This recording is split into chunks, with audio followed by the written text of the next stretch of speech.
Hi ಎಲ್ರಿಗೂ ನಮಸ್ಕಾರ. Patel cooking ಹೌಸ್ಗೆ ಸ್ವಾಗತ. ಇವತ್ತು ನಾನು ಮಡಿಕೆ ಕಾಳಲ್ಲಿ ಪಲ್ಯ ಮಾಡೋದನ್ನು ತೋರಿಸ್ತಾ ಇದ್ದೀನಿ. ನಾನಿಲ್ಲಿ ಮಡಿಕೆ ಕಾಳನ್ನ ಮೊಳಕೆ ಬರ್ಸ್ಕೊಂಡಿದ್ದೆ. ಅದ್ರ ಕಾಳಲ್ಲಿ ಉತ್ತರ ಕರ್ನಾಟಕ ಸ್ಟೈಲಲ್ಲಿ ಪಲ್ಯ ಮಾಡೋದನ್ನು ತೋರಿಸ್ತಾ ಇದ್ದೀನಿ.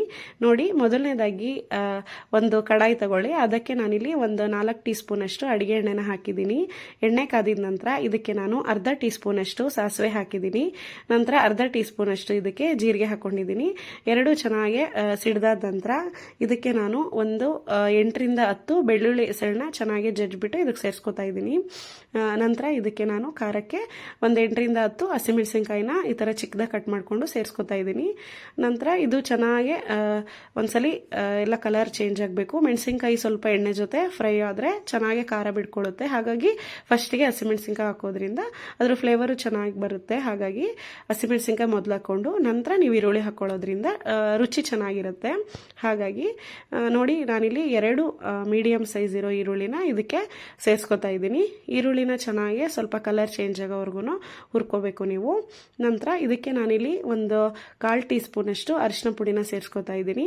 ಅರಿಶಿನ ಪುಡಿ ಹಾಕಿದ್ಮೇಲೆ ಒಂದ್ಸರಿ ಚೆನ್ನಾಗಿ ಈ ಥರ ಮಿಕ್ಸ್ ಮಾಡ್ಕೋಬೇಕು ನೀವು.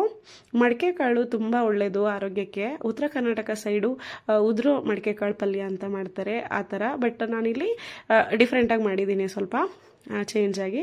ನೋಡಿ, ಈ ಥರ ಒಂದು ದೊಡ್ಡ ಬೌಲಲ್ಲಿ ನಾನು ಇದನ್ನು ಮಡಿಕೆ ಕಾಳನ್ನ ಚೆನ್ನಾಗಿ ನೆನೆಸಿ ಮೊಳಕೆ ಬರ್ಸ್ಕೊಂಡಿದ್ದೆ.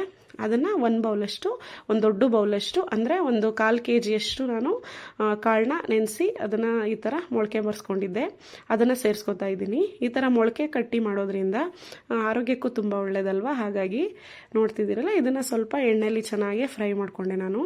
ನಂತರ ಇದಕ್ಕೆ ನಾನಿಲ್ಲಿ ಉಪ್ಪನ್ನ ಸೇರಿಸ್ಕೊತಾ ಇದ್ದೀನಿ. ನಾನಿಲ್ಲಿ 1 ಟೀ ಸ್ಪೂನಷ್ಟು ಉಪ್ಪನ್ನ ಸೇರಿಸ್ಕೊಂಡಿದ್ದೀನಿ. ನಂತರ ಇದಕ್ಕೆ ನಾನು ಸ್ವಲ್ಪ ಬೆಲ್ಲ ತೊಗೊಂಡಿದ್ದೀನಿ. ನೋಡಿ, ಸ್ವಲ್ಪ ಒಂದು 2 ಟೀ ಸ್ಪೂನಷ್ಟು ಬೆಲ್ಲದ ಪುಡಿ ಆದರೆ ಒಂದು 2 ಟೀ ಸ್ಪೂನಷ್ಟು ಬೆಲ್ಲದ ಪುಡಿ ಸೇರಿಸ್ಕೊಳ್ಳಿ. ನೋಡ್ತಿದ್ದೀರಲ್ಲ, ಒಂದ್ಸಲಿ ಚೆನ್ನಾಗಿ ಈ ಥರ ಮಿಕ್ಸ್ ಮಾಡ್ಕೊಳ್ಳಿ. ಉಪ್ಪು ಬೆಲ್ಲ 2 ಕಾಳು ಜೊತೆ ಚೆನ್ನಾಗಿ ಮಿಕ್ಸ್ ಆಗಬೇಕು. ಹಾಗಾಗಿ ಕಾಳನ್ನ ಚೆನ್ನಾಗಿ ಗ್ಯಾಸ್ನ ಕಡಿಮೆ ಉರಿಲಿ ನೀವು ಒಂದ್ಸರಿ ಚೆನ್ನಾಗಿ ಫ್ರೈ ಮಾಡ್ಕೋಬೇಕು, ಉಪ್ಪೆಲ್ಲ ಕಾಳಿಗೆ ಹಿಡಿಯೋ ಥರ. ನಂತರ ನಾನು ಇದಕ್ಕೆ ಒಂದು ದೊಡ್ಡ ಟೇಬಲ್ ಸ್ಪೂನಲ್ಲಿ 1 ಟೇಬಲ್ ಸ್ಪೂನಷ್ಟು ಸಾಂಬಾರು ಪುಡಿ ಸೇರಿಸ್ಕೊಂಡಿದ್ದೀನಿ. ಇದು ನಾವು ಮನೆಯಲ್ಲಿ ಮಾಡಿರುವಂತಹ ಸಾಂಬಾರು ಪೌಡರು.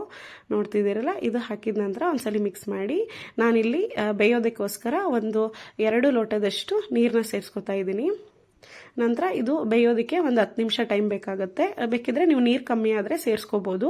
ನೀವು ಪಲ್ಯ ಉದ್ರುದ್ರಾಗಿರಬೇಕು ಅಂದರೆ ಕಡಿಮೆ ನೀರು ಹಾಕಿ, ಸ್ವಲ್ಪ ತೆಳ್ಳಗಿರಬೇಕು ಅಂದರೆ ನೀವು ಸ್ವಲ್ಪ ಇನ್ನೊಂದು ಲೋಟ ನೀರು ಆ್ಯಡ್ ಮಾಡಿದರೆ ಆಯಿತು, ಚೆನ್ನಾಗಿ ಬರುತ್ತೆ. ನೋಡ್ತಿದ್ದೀರಲ್ಲ, ಈ ಥರ ಚೆನ್ನಾಗಿ ನೀರೆಲ್ಲ ಸ್ವಲ್ಪ ಕುದ್ದು ಕಮ್ಮಿ ಆಗುತ್ತೆ. ಆ ಟೈಮಲ್ಲಿ ಕಾಳೆಲ್ಲ ಬೆಂದಿದೆ. ಆವಾಗ ನಾನು ಇದಕ್ಕೆ ಒಂದು 2 ಟೀ ಸ್ಪೂನಷ್ಟು ಶೇಂಗಾನ ಹುರಿದು ಪುಡಿ ಮಾಡಿ ಇಟ್ಕೊಂಡಿದ್ದೆ. ಅದ್ರ ಪೌಡರ್ನ 2 ಟೀ ಸ್ಪೂನಷ್ಟು ಹಾಕಿದ್ದೀನಿ. ಇದು ಹುಚ್ಚೆಳ್ಳು ಪುಡಿ ಅಥವಾ ಕುರ್ಷಾಣಿ ಪುಡಿ ಅಂತ ಹೇಳ್ತೀವಿ ನಾವು, ಅದನ್ನು 2 ಟೀ ಸ್ಪೂನಷ್ಟು ಹಾಕಿದ್ದೀನಿ. ನಂತರ ಉರುಗಡ್ಲೆ ಪುಡಿ, ಇದನ್ನು 2 ಟೀ ಸ್ಪೂನಷ್ಟು ಸೇರಿಸ್ಕೊತಾ ಇದ್ದೀನಿ. ನಂತರ ಇದಕ್ಕೆ ನಾನು ಟೊಮೊಟೊ ಬಳಸಿಲ್ಲ, ಹಾಗಾಗಿ ಹುಣಸೆ ರಸನ ತಗೊಂಡಿದ್ದೆ. ಹಾಗಾಗಿ ಹುಣಸೆ ರಸ ಸೇರಿಸ್ತಾ ಇದ್ದೀನಿ. 1 ಗೋಲಿ ಸೈಜಷ್ಟು ಹುಣಸೆ ಹಣ್ಣು ಚೆನ್ನಾಗಿ ನೆನೆಸ್ಬಿಟ್ಟು ಅದರ ರಸ ತೆಗೆದ್ಬಿಟ್ಟು ಇದಕ್ಕೆ ಸೇರಿಸ್ಕೊಂಡಿದ್ದೀನಿ. ನೀವು ಬೇಕಿದ್ರೆ ಟೊಮೊಟೊ ಹಣ್ಣು ಸೇರಿಸ್ಕೋಬಹುದು. ಕಾಳು ಬೆಂದ ನಂತರ ಹುಣಸೆ ಹುಳಿ ಹಾಕಿದ್ದೀನಿ.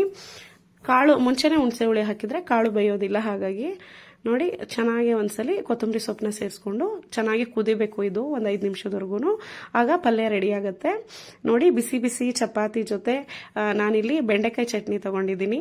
ನೋಡ್ತಿದ್ದೀರಲ್ಲ, ನೀವು ಕಮೆಂಟಲ್ಲಿ ತಿಳಿಸಿ ಈ ಥರ ಪಲ್ಯ ನೀವು ಒಂದ್ಸಲಿ ಟ್ರೈ ಮಾಡಿದ್ದೀರಾ ಅಂತ. ನೋಡ್ತಿದ್ದೀರಲ್ಲ, ನನ್ನ ವೀಡಿಯೋಸ್ ಎಲ್ಲ ಇಷ್ಟ ಆದರೆ ಸಬ್ಸ್ಕ್ರೈಬ್ ಮಾಡಿ. Thanks for watching.